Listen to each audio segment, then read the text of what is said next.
Hey there, it's me again, Michelle, and welcome back to my Canadian History channel. Today's episode is about the internment of Japanese Canadians during the Second World War. In 1942, the Canadian federal government forced about 21,000 Japanese Canadians living on the west coast of British Columbia to leave their homes.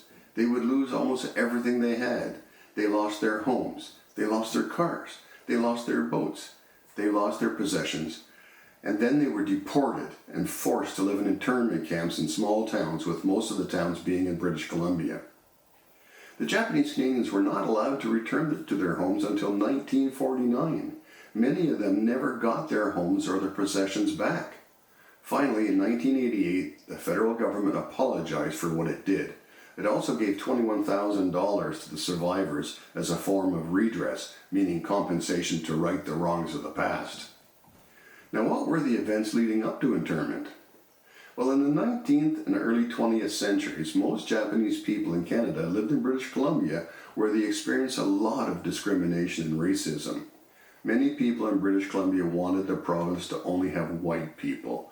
The government of British Columbia even went so far as to make it illegal for the Japanese to vote. And Canada, too, did not want a lot of Japanese immigration either. So in 1907, it started to only allow 400 Japanese men to come to Canada every year. This number went down to 150 in 1928, but women and children could still immigrate.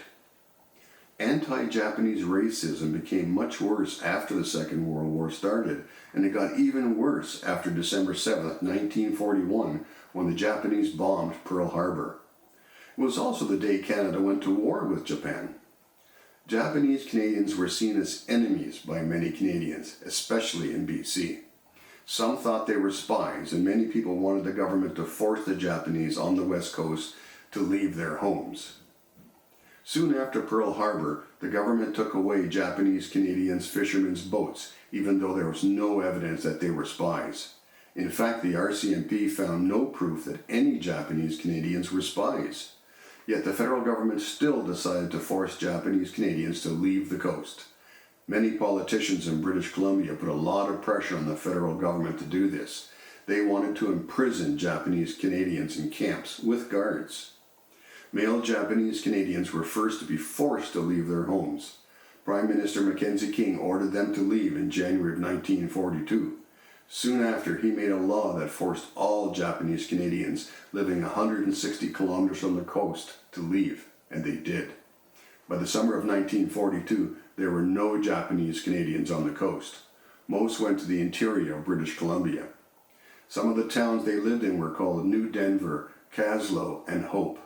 Over 3,000 Japanese Canadians went to Alberta, with many of them sent to work on sugar beet farms. Life was hard in the camps. Many families were crowded into tents or shacks, and people were not allowed to bring most of their belongings with them.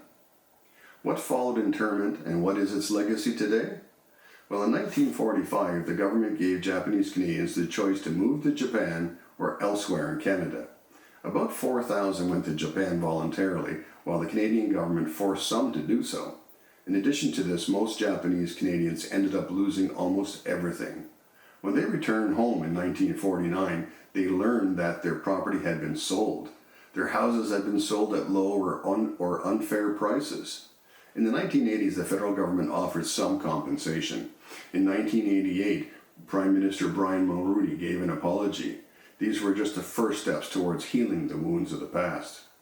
The federal government also gave $21,000 to the survivors as a form of redress, meaning compensation to right the wrongs of the past. Well, that's it for this very dark episode in our history. Please stay tuned for the next episode, Quebec's Quiet Revolution, and its profound impact and influence the policies of most provincial governments since the early 1960s.